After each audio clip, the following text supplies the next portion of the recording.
President Biden has arrived in Utah tonight. There's his motorcade vehicles, his tight security. They line the Hotel Monaco in Salt Lake City, where he's expected to stay tonight. It is Mr. Biden's first official trip to Utah since becoming president, and we are expecting a big speech to come along with it. We continue our team coverage tonight on this historic visit with news specialist Shara Park. She was there live as Air Force One touched down about an hour ago. Shara? Yeah, Deanie, Mike, it was pretty incredible to watch Air Force One make its way into the Roland R. Wright Air National Guard base here in Salt Lake City. There's so much prestige with that Air Force One, and you see this massive plane touch down with the symbol of the United States of America and the presidential seal on this side. It was quite incredible to be there in that moment watching that. Now, we're outside the Air National Guard base at this point. They've started to wrap up for the evening, but we'll be back in there tomorrow as Air Force One takes off. But let's walk you through those moments as the president landed here in Utah.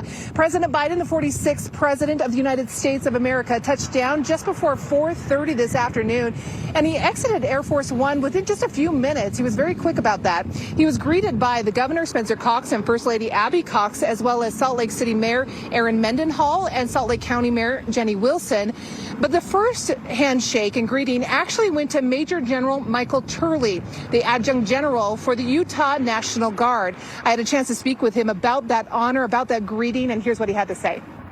What was that conversation like? What did that feel like to you? Well, it was such an honor to be able to welcome the President of the United States to our great state. And in that moment, it was just really an officer who serves in the National Guard of the United States and an Army officer to greet our Commander-in-Chief. It was amazing. I got to take you back to when you were a young boy. Did you ever think that that moment would happen where you'd be standing there with the President? I can be honest that I didn't think that a week ago. So this is it's quite an honor. Now, President Biden's visit today is the final step of final stop, I should say, of a three-state tour. He was in Arizona on Tuesday, where he designated a new national monument near the Grand Canyon, which Utah Republican leadership, by the way, including the governor, quickly vocalized opposition to. He then spent the morning in New Mexico speaking about climate change and jobs, and then tomorrow he'll speak at the VA hospital to commemorate the first anniversary of the PACT Act.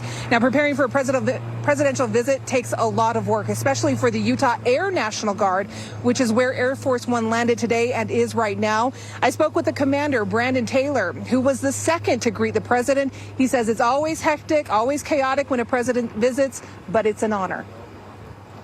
I've never met President Biden. This is the first president I've met in person, so pretty amazing.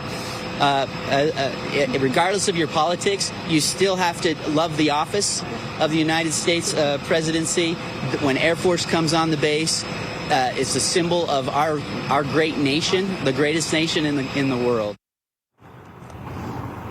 Now, Commander Taylor told me that a lot of the folks here at the Air National Guard base are geeking out over Air Force One being here, because that is like the mecca of all airplanes that they want to check out and be around and explore. So they're very excited that Air Force One is here. Now, the president, he left the base with the governor and the first lady this morning. That came as a surprise, Mike and Deanie. We weren't sure if there was going to be any time for a one-on-one, but what better time to have that conversation than in a private motorcade headed to Salt Lake City? And that's exactly what happened there. And hopefully we'll find out what the two or the three of them talked about in the days ahead. We'll send it back to you. Yeah, you don't get more one-on-one than that, sharing that vehicle, right? Okay, Shara, thank you.